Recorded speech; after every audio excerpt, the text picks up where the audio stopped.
When you mix religious fanaticism and a viral pandemic, what could go wrong? Welcome to the depths.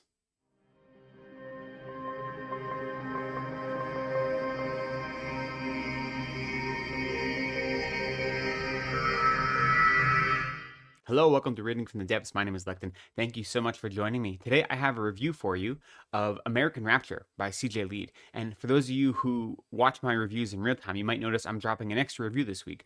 And the reason for that is I originally had requested an arc of this novel and I was rejected. I didn't get it. So I didn't know when I would have a chance to read it and review it. So it wasn't part of my schedule. But I managed to get a copy on the day it was released, which is the 15th of October. And due to some unforeseen circumstances, I had a whole day where I could basically spend reading with fewer interruptions than I had anticipated. And I kind of put aside other work I should have been doing and jumped into this book. And I read the whole thing in 2 days. And I just felt like I had to come give a review for it because I had a great time with it. And I wanted to share that with all of you. Now, I had read CJ Leede's debut novel, Mayfly, and I enjoyed it quite a lot. I think most of the horror community seemed to enjoy it. There was some tepid reaction, but I thought it was fun. Now, what worried me going into this, having read that, is the writing style of that was it was almost twee, right? And it had like this fabricated or constructed quality. And that worked for Mayfly because Mayfly was so much about fabrication and about artifice and about putting on a face and about, dissimulation and about pretending to be someone in order to manipulate the emotions and the lives of other people. And so, because of that, that kind of twee fabricated, almost constructed, almost like a facsimile type of language and tone to that book worked because it lined up with the narrative. But I was worried that that might just be CJ Leede's writing style and that might follow into her other novels. And while that style worked for me for Mayfly, it isn't a style that I think can work for all novels. So I was a little bit trepidatious going into this, and I'm very happy to say that CJ Leede managed to do away with all my trepidations and set all of my concerns to rest because this novel sounds nothing at all like Mayfly. It has a unique, fierce, strong voice, and the voice and the tone match up with the content of the story really well, but it's an entirely different voice or style than in that novel. And so I'll talk about that a little bit more in the review. Now, what I will also say before getting into my review proper is that, this story isn't labeled as YA, but it really fits into this contemporary trend of YA horror stories. And I'm thinking of stories by Andrew Joseph White or Don't Let the Forest In by C.G. Drews. And that one isn't actually coming out until later in October. But this contemporary trend of horror stories that are very clearly set for a YA audience insofar as the main protagonist is a teenager and central to the main plot is the teenager like learning about themselves as a person, right? That journey that you see in a lot of YA stories about the inner transformation and learning what your place is in the world. Then that is reflected by whatever outer struggles and journeys they're going through. So you see that combined with no fear at all of being brutal and violent and gory and explicit. And this is a kind of trend I'm seeing. And, when I first read Andrew Joseph White's books, all three of them, Hell Followed With Us, The Spirit Bears Its Teeth, and Compound Fracture, none of them felt like YA to me, but they're explicitly marketed as YA and are put out by like a YA imprint. And I think it shows a lot that we have faith in young people and in that they understand what their limits are and what their bodies are and what their minds are. And they're interested in exploring those in exciting, fresh, kind of cutting edge ways. And I think it's great. I think it's great for the horror genre in general because I read this and it doesn't read like a YA story. You can see how it appeals to a YA audience, but it respects the reader and it doesn't hold any of its punches. It doesn't fall into any tropes that you might expect from a YA genre. And so I was really impressed by this story in that regard. What CJ Leede manages to do is combine survival horror and religious horror in really exciting and fun ways. The story follows a young girl who is raised in you could say devout Catholic household, but really it's an extremist, fanatical Catholic household. And the whole story is told in first person from her point of view. So you have this intimate relationship with her mind and her experiences and how sheltered she is from the outside world. So she is 16 going on 17. And you know that she has a twin brother who was violently taken out of their home when they were 12 or so. And she feels like it's her fault. And he was taken away and he's put into a special facility. And you kind of find out why later as the story progresses. And she feels like it's her fault. So she has this guilt of the one person she cares most about was ripped away from her and it's her fault. And the sense of guilt and shame is what is most predominant in her life. And due to the religious upbringing that she has and the way her parents treat her, she thinks that everything is her fault, not only due to her budding kind of sexuality and her physical body itself as it grows and she matures, but everything she puts on herself. And in this context of constant grief, shame, like a self-abasement, there is a viral outbreak. And it's one we would all be very familiar with. It starts as a flu and like a cold flu viral outbreak, and it mutates. And what it mutates into turns into, I think, what the jacket copy describes as people going wild with feral lust or something to that extent. What's interesting is where she is in the community she's part of, she doesn't even know what's going on. They're so isolated that when they hear about this thing happening in New York or in Boston on the East Coast, they say it either isn't real or God will protect them. Vaccines don't matter. You know, this is just God kind of sorting his way through the sinners, and they're protected. And even then, she isn't allowed to read the newspaper. She doesn't have access to the outside world. So all she knows about it is the small things that are told to her by her parents or by the nuns at the Catholic school she goes to. So she is remarkably isolated when this pandemic mutates and hits their area. And you can guess from the kind of jacket copy and from the description that it is a take on zombie horror. And the zombies are, like, as mentioned, filled with feral lust. And so it is the exact thing that so many religious fundamentalists are most terrified of, which is the control of sexuality. And through that, the control of women, especially, and the control of self empowerment, but all focused on sexuality, right? And so that is the thing that becomes weaponized in this zombie rage. And she ends up going on this journey to connect with family and to find those that she loves and cares about and try to make sure they're safe. And throughout the journey, she creates a family around herself. So there's a strong found family element. And that is the whole story, is her going on this journey of self-discovery. So what does it mean to be recovering from religious trauma that you still believe, and that is actively holding you back in the middle of this apocalyptic hellscape? And this apocalyptic hellscape that is like the exact thing that pushes all the buttons of the religious community you're from. So it is a really smart setup. It is a really interesting combination of religious horror and of survival horror, especially because the religious horror isn't about like a folk horror. It isn't about some weird absurdist cult. It is about the internalization of trauma and abuse that she experienced due to her religious upbringing. And it is just so smartly done. And, you know, the emphasis on shame and guilt and on devoting yourself to one very narrow-minded viewpoint that is imposed on you and never questioning it is the seed of this story. And it is from there that so much of the tension grows, that so many of the obstacles that she has to overcome develop from the seed of religious trauma that she's experienced. And that's why it is such a smart combination of genres. She being the main character, everything, like I said, is told from her perspective in the first person, and then her found family being the secondary characters, and then there are a number of ancillary characters, some of whom you could consider as protagonists and some antagonists, like heroes and villains that they pass in their journeys and in their travels. And all of the characters feel real. They feel fleshed out. They feel relevant. They feel complicated. They feel messy. They feel like they are warring with their own emotions, and they are doing their best in this hellscape. It is a really, really wonderful depiction of character. And, you know, to some extent, you could look at it and feel like it's almost heavy-handed. It would be easy to look at the level of fanaticism in the main character and her family and her immediate community and think that it is a stereotype, that it is an exaggeration or hyperbole. But the sad truth is it isn't. And there are religious communities that have that level of insularity and that level of control over their believers and over their congregations. I don't think any of the characters are actually stereotypes. I think they feel realized and they feel complete and they feel like real people, both people you know and people you don't want to know. But they don't feel like they are just placeholders, and they don't feel like in any way they are stereotypes or straw men. You know, like you could. It isn't the case that Leede is creating like an extremist religious cult just so she could take down religion. Like that isn't the goal.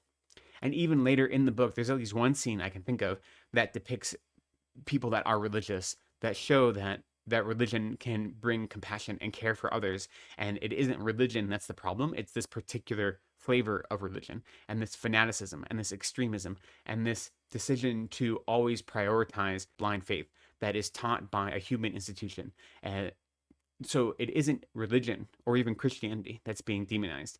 And so I think Leede goes out of her way to create a religious community here that is believable and is real. And it may not feel that way depending on your upbringing and your experience, but I do know people that came from upbringings that are very similar to what our main character has. So it felt real to me.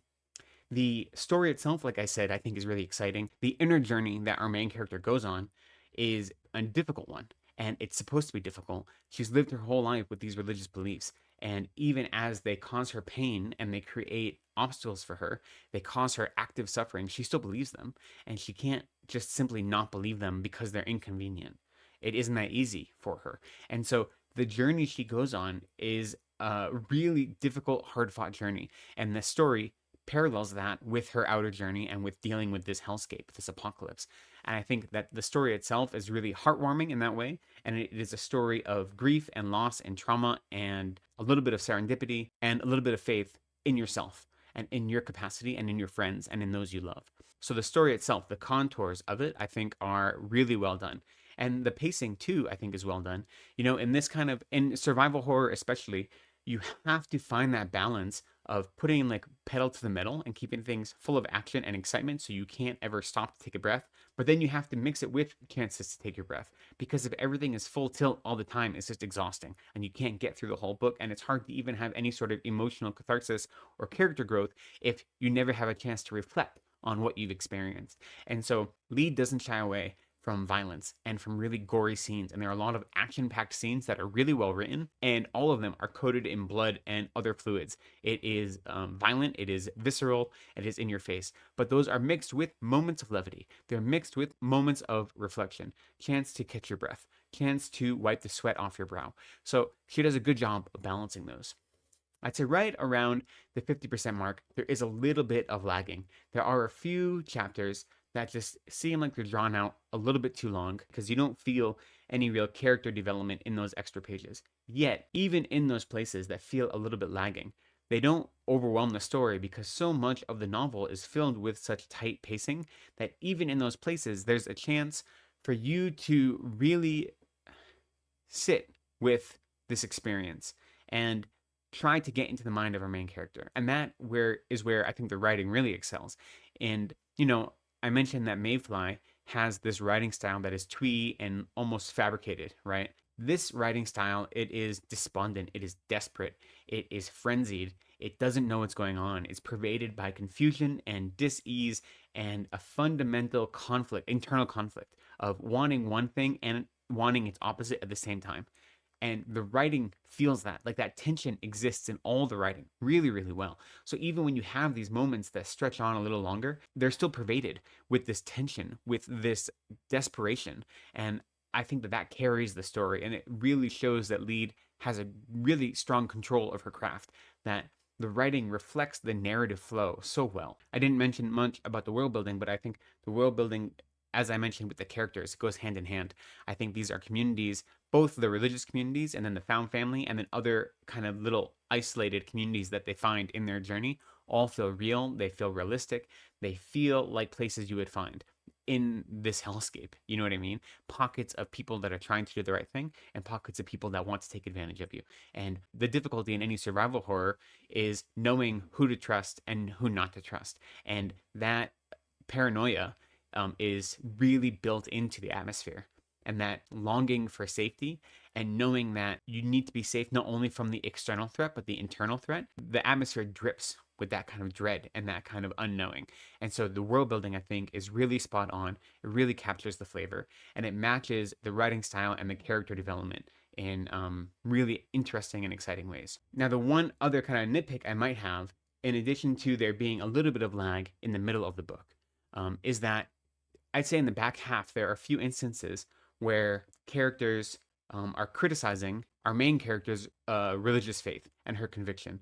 And they are kind of they're pointing out what they see as like the flaws of her still holding on to this idea of the God that she believed in and of the religious institution that she has lived her whole life living.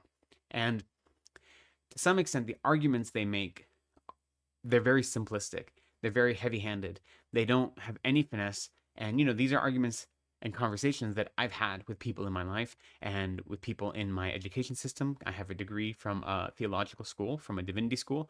So like these are conversations that are had in those communities.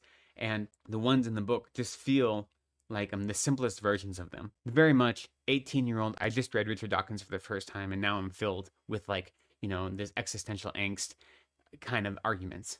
But the thing is, the characters making these arguments are all young people.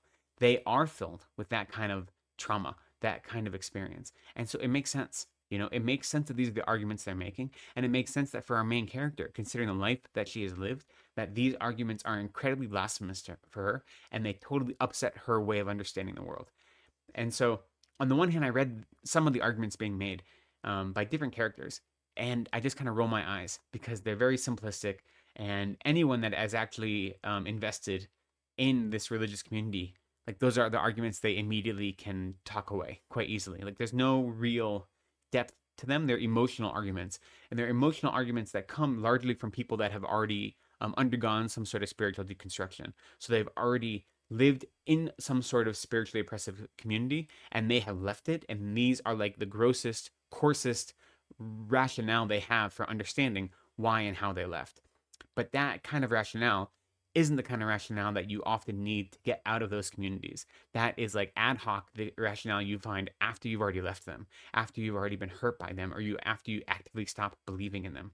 So in that regard, I did roll my eyes a little bit and I did say, okay, this is like the easiest picking for these kind of arguments, for these kind of diatribes. Yet, as I thought about it, as I mentioned, they make sense for the characters and they make sense for the world. And our main character's reaction to them all make sense. And they make more sense when you have either undergone some sort of spiritual deconstruction yourself, or you have been harmed by religious communities and you've already come to these opinions on your own, then they seem stronger in that way. So to some extent, I would have liked a little bit more robust or nuanced kind of argument, because there are definitely arguments and lines of theological inquiry that serve the same end, that have more finesse and are more watertight, so to speak, and they're less like emotional and more kind of logical. But this isn't a story about logic; it's a story about emotion. And so, in that regard, they work. They were a little bit of a stumbling block for me when I first read them, but then when I thought about them, they made sense. I can see how they'd be a stumbling block for others as well, simply because they are the like first line of emotional response, and they seem too simplistic. But they never feel disingenuous, and the characters that are making these arguments make them in good faith due to their own experience. And that's the important part, that all of the characters in the story are speaking from their own experience. And so sometimes it feels a little bit heavy-handed. Sometimes it feels a little bit like a script, there are a few occasions where you're just like, okay, this is like, a choreographed bit of propaganda. But it all comes from the character's experience, and therefore you're able to roll with it, and it makes sense. It makes sense for the characters, and more importantly, it makes sense for our main character, like her reaction to it. The emotional truth that she experiences by having these conversations is grounded, and it makes sense. So if you can't tell, I really, really loved this story. The idea of exploring guilt and shame and the way those serve as the real monsters in our life, I think is really exciting. The idea of external control over our bodies, over our minds, and how those are the zombies that we have to fight. It isn't our sexuality, it isn't our identity, it isn't us learning to love ourselves, including all of our flaws, all of our quirks, all the things that make us unique. Those are not the enemy. The enemy is everything that tries to stifle that. The monsters under our beds are the institutions that tell us how to be in the world, that strip us from our personal identity and from our kind of emotional freedom. And so to pair an exploration of fighting those monsters with a zombie apocalypse, I think is just a really, really gorgeous pairing. In the end, it is this beautiful combination of kind of rage and compassion. And the characters are motivated by an insistence on love and an insistence on caring for each other amidst this awful hellscape, this pandemic, this complete lack of autonomy. And so it's that compassion, that love for each other that is motivating their journey, that is motivating their introspection. And so through that lens, you get this really interesting exploration of not only guilt and shame and religious control, but also what does it mean to have control or power over yourself and over others? What does it mean to submit to others, both to a higher power, if you believe in that, or to an institution that claims to speak for a higher power. What is the role of hopelessness or futility? And what kind of fight do you wage when it feels like everything is against you, and the institution that is supposed to be the one lifting you up, protecting you, is the one actually causing you harm? So these ideas of self-empowerment and of coming into your own, of learning who you are as a person, learning what it means to protect what you care about, what it means to be responsible for others and responsible for yourself, and what it means to live an honest and true life in the face of oppression and trauma that you look at as love. Like, that is the insidious part about the kind of fanatical religious upbringing that she has, is that all the things that are causing her pain, all of her trauma and all of the violence enacted on her, is done in the name of love. It is done in the name of devotion. And so it is a psychological trauma that you see play out. Like, there aren't easy answers. What is one of the most exciting parts about this story is that Leede doesn't wrap everything up in a beautiful little bow. It's a really satisfying ending because it's struggling with these really important ideas, and it's struggling with it in a backdrop of this really awful situation, this pandemic that has blown to literally apocalyptic proportions. And it doesn't just end everything perfectly, wash your hands and everything's clean again. There is struggle, there is violence, there is blood, there is pain. And so the ending is impactful and it is honest, and it brings everything together in a really beautiful way. And so it's a really somber reflection of what it means to be a person in the world, and what it means to have autonomy, and what it means to use that autonomy to choose to care for others. And so I'd love to know what you think of this story. I'd love to know what your thoughts are about using religious horror and religious iconography and religious trauma as the backdrop for a zombie apocalypse, and how those two work together. But most of all, I want you to know that I appreciate you. Thank you for spending some time with me today. Be kind to yourselves, take care of each other, and go slowly.